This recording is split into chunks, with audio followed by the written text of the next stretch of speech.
Responsibility, a word without meaning nowadays. With everyone telling everyone else to take responsibility, it becomes an endless echo chamber of noise. Fear takes roots and leads to misdirection, false faith in those who are no better than yourself. Tako Kasuga, a boy living in a town where nothing happens, where nothing changes, and where nothing moves. He only lives with two things on his mind: books and Sakai Nanako, the girl of his dreams. But one day, he seemingly on a whim steals Nanako's gym clothes, and this one action leads him down one of the most interesting adventures to discover himself. Yet today, we're not here to recount such events, for such an endeavor would be better left in the hands of the readers who have consumed the media. Thus, we shall now take out our scalpers and dissect the psychology of Tako Kasuga to find out the truth of responsibility and its toll. As stated before, Kasuga leads a life where he's almost parasocial relationship with his favorite book, The Flowers of Evil, specifically the author, Baudelaire and Nanoseki. He views Nanako almost as a goddess incapable of any wrong, so much so that every time he's in a bind, he always resorts to either reading one of Baudelaire's books or pleading with said goddess to forgive him and give him strength. He lacks agency, or rather doesn't give himself it, to the point that every time he doesn't have the books and is thrust into an uncomfortable position, he freaks out and just runs away. As seen as when after he steals her gym clothes, Nakamura threatens to tell everyone what he did if he doesn't take her over the mountain, in an attempt to test Kasuga to see if he's a pervert. More on that later. It's very interesting to try to figure out why he has such a lack of control in his life. Compared to his fellow main characters that struggle with the same thing he has a pretty normal upbringing, but maybe such is the exact reason the problem prevails. In a town where nothing of interest happens, the things that he is interested turns into something otherworldly to him, a sort of gospel of sorts. Well, obviously not to say that Kasuga really consciously treats their words as such, but he might as well considering the previous. Just in the beginning chapters, it is very clear that Kasuga has a severe case of Abdulmania. The problem will only persist to continue throughout the rest of the manga until really the end. After that initial interaction with Nakamura, Kasuga meets up with her after school the next day, where Nakamura forcefully creates what she calls a contract with Kasuga. I believe these contracts are made to lead the maker to the other side and to shake up the stale town of which Nakamura hates. Nakamura hates this town because there are no perverts like her in it. The town stays the same, stagnant, almost as if it's stuck stationary in time. In Nakamura's eyes, a pervert is someone who acts on their ugly side, and that side will take her over the mountain to the other side. But most importantly, it's someone who takes pride and no shame for everything they do and show. This manga does a really great job at showing the true ugliness of human desire and being true to yourself. The reason Nakamura takes interest in Kasuga is because she sees potential for her to turn her into a pervert. So when Kasuga doesn't bring her an essay about him describing what he did with the gym clothes, and instead brings a book, she's infuriated and decides that she'll fully rip off all of his normal skin and turn him into a full-blown pervert. Later, some things happen, and it leads to Kasuga wet and revealing Nanako's gym clothes underneath what Kasuga was currently wearing, exposing him while he was on a date with Nanako because Nakamura was unhappy with Kasuga's attempts to be normal. This subtly introduced one of the main motifs of the first part of the story, that being clothing.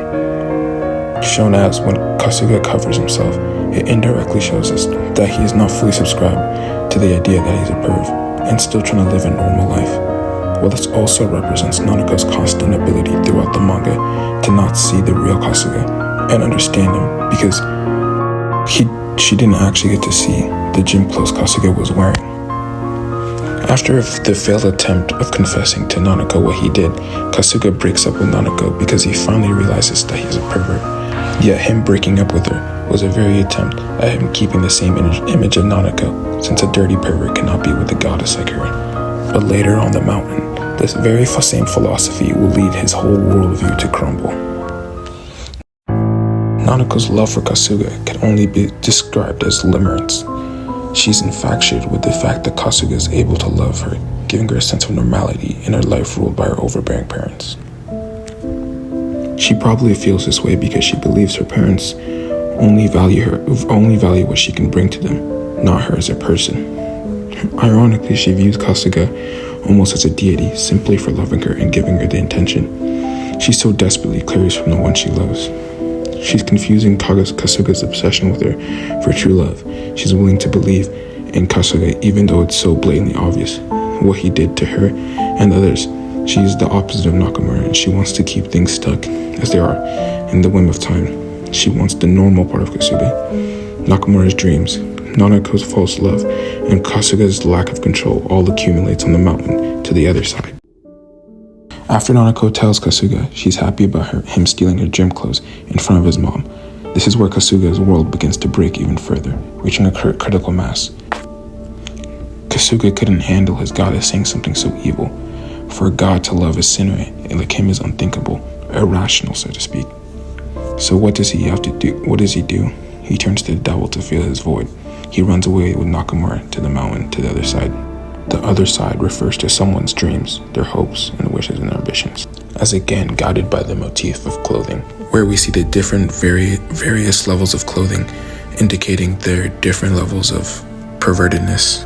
Kasuga has reached a crossroads, stuck between choosing a new god, Nakamura, or the picture of perfection in Nanako. Broken by what he thought was the right path with Nakamura, and unable to see the right choice without anyone guiding him. No god or no holy text. He's left completely empty. Nakamura wanted Kasuga because of what he could bring her. Change, a life without a stale moment in her mind. That's what the ideal love would be. While Nanako wanted Kasuga for what he could give her through the lifestyle he brought her. In the end, it didn't matter because they were all taken away without having to answer for their actions, without having to take responsibility. For the first time, we see Kasuga without a compass. He lives his life floating in his mind. He doesn't read books anymore. He distances himself from Nanako, and he doesn't understand Nakamura. His aldomaniac tendencies are in full force. Every tough situation or talk he's put in, he sidesteps and avoids it. Yet, he is able to make one decision of his own, to understand Nakamura, to make this very town perverted. Yet again, Kasuga falls into this pit of overdependence, and he makes a contract with Nakamura. This time, instead of only receiving guidance, he seeks to please her. Because in his eyes, if he gives her something she craves, she won't leave him like the other gods. To give his life purpose, he will make and sign a contract with the devil to turn this very earth into the hell that the devil desires. Kasuga's other side. About Nakamura, we know next to nothing about her home life, so learning about it would be imperative to finding out why the way she is, right? Well, it's quite the contrary. Since even her father doesn't have a clue how she ended up like that. Nevertheless, I'll squeeze out the only clue that we got of her mother. Her mother and her father split when Nakamura was very young. This could lead to why Nakamura is so independent, because without proper mother figure in her life, and her father doesn't really take interest into raising her. This might also explain why she has such a disdain for adults, seeing them as the one who let and uphold the normal way of life, keeping her caged in the town. Yet that doesn't exactly explain why she hates the town in the first place. I might be going out on a limb here, but what if because she believes she's slowly becoming her father, a boring adult that has no dreams or aspirations, a man who bends over for anyone. She's afraid because before meeting Kasuga, her life was boring, so boring she couldn't stand it. But Kasuga saved her from that. On the mountain, when she gave up on Kasuga, she basically resigned her life into the horde. But then Kasuga proved her wrong when he formed a contract with her. So she hates herself because she fears that deep in her heart, she's a normal, boring adult, like the ones that live in this town. That might be why she hates this town, because she fears becoming her father. After the mountain, Nanako takes days trying to understand Kasuga, to understand why he's drawn to Nakamura. Days go on of her trying her very hardest, even telling her one of her friends or what Kasuga has done in order to get an outside opinion. But in the end, she just isn't able to understand him. During this time, her jealousy of Nakamura was slowly festering, but eventually, when she gives up and realizes that if Kasuga would never love her, she will simply just have to become Nakamura and beat Nakamura to Kasuga's heart. So she calls Kasuga over to Nakamura's hideout and assaults Kasuga, attempting to burn everything that Nakamura and Kasuga had together as she lights out their hideout on fire. But the next day, she goes to Kasuga's house. While she's changed her whole appearance to resemble Nakamura's, she tries to do it again with Kasuga, but he refuses. And Nanako lets go of the idea of the other side, because it doesn't matter what she does, Kasuga clearly won't ever love her. By the way, in no way, shape, or form do I condone any of the actions taken by Nanako, Nakamura, or Kasuga. I only loosely mention it purely for the sake of analysis, and I'm truly disgusted with Nanako's behavior in this. Nakamura loves Kasuga, and the perverted Kasuga. The Kasuga hopelessly relying on her, that we would rather change the world from scratch rather than live in it. Yet this world won't change for them, and they can't change it. There's nothing but boredom in this world. A life without change is a life not worth living. The only thing left is to throw away their future of stability in a blaze of glory, in a final act of defiance, to escape this cycle, accepting they were no less than fake perverts, unable to change this world. And the only thing left for shitbugs like them, dual suicide, thoughts that had gathered up this resolve to die together. And yet, they don't. Empty once again, everything gone in a new town, yet surrounded by the same fools, laughing and cackling in this mundane world without a care in the world. It doesn't matter, for my heart holds nothing anymore, haunted through a barren field by a single flower of my past. What would my response be?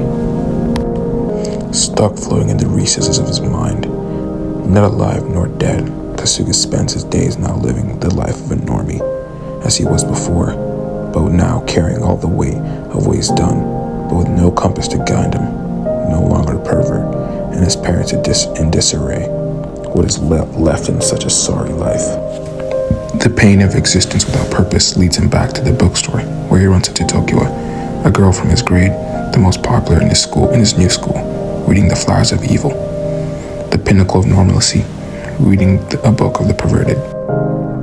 Days go by of them recommending and lending each other books, and this leads to Kasuga being in her house, where we learn that Kasuga is the first boy to enter her room. Not even her boyfriend's allowed in there. Tokiwa lacks the confidence to show her interest in books, even though she's been writing a book. He hasn't shown anyone, including her boyfriend, but she makes an exception for Kasuga. She's so normal, yet Kasuga feels like himself around her. She doesn't force Kasuga to do anything, yet protects him. Tokiwa has no heavy baggage like Kasuga. She has a stable home life, unlike Nakamura. She doesn't obsess over him like Nanako. So why does she care about Kasuga, a person filled with evil? A pervert.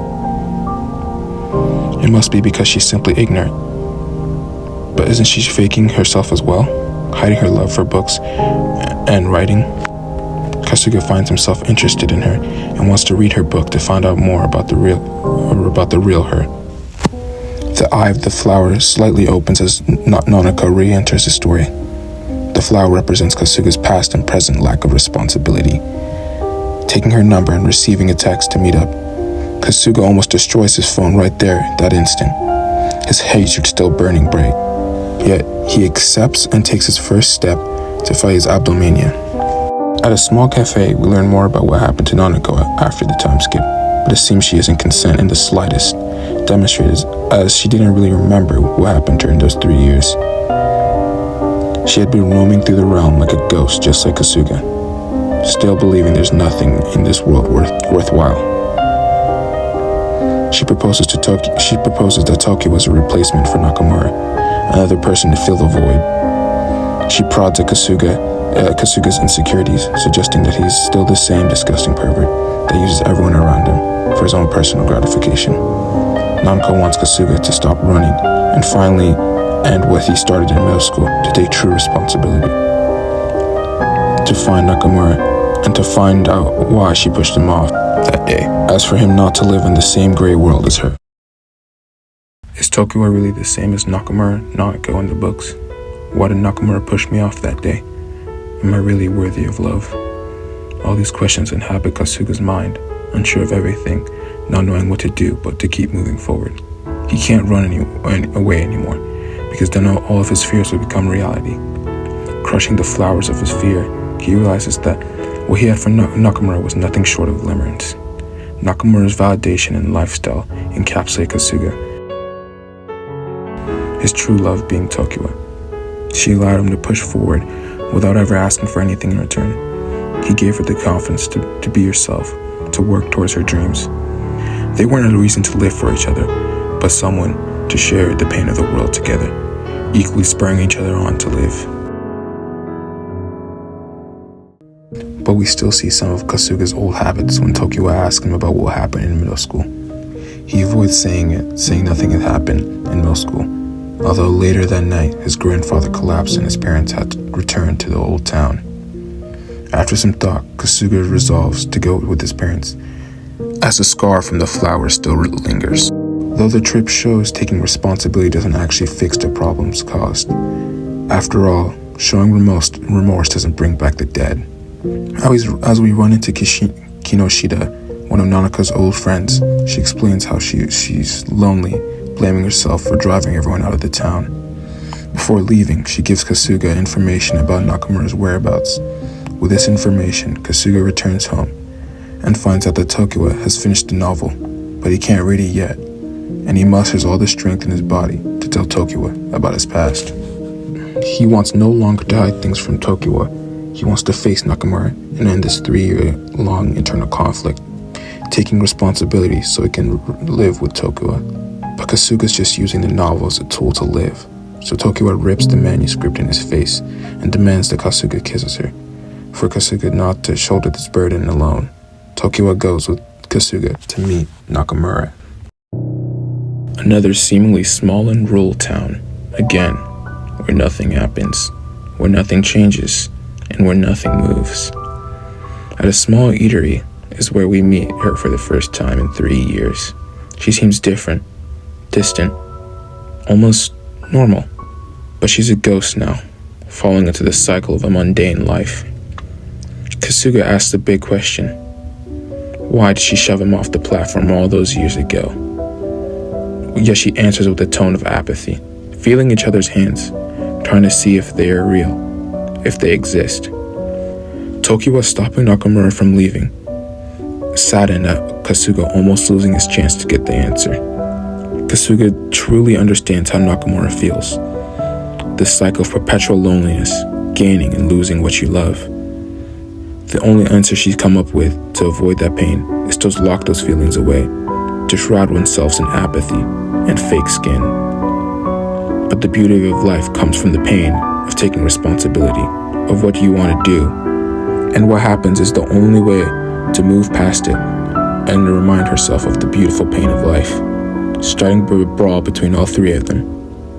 The reason she pushed off Kasuga was because she wanted Kasuga to move beyond her, moving past the pain of losing her, finding her true happiness, finally remembering why she did it. She calls Kasuga a normal man. The flower no longer haunting me. I move forward uncertain of what lie in wake. The sun beams down on me, and I beam back. The souls of the ghosts equally burned by it. My biggest mistake shall be to forget this moment and the flower of my past.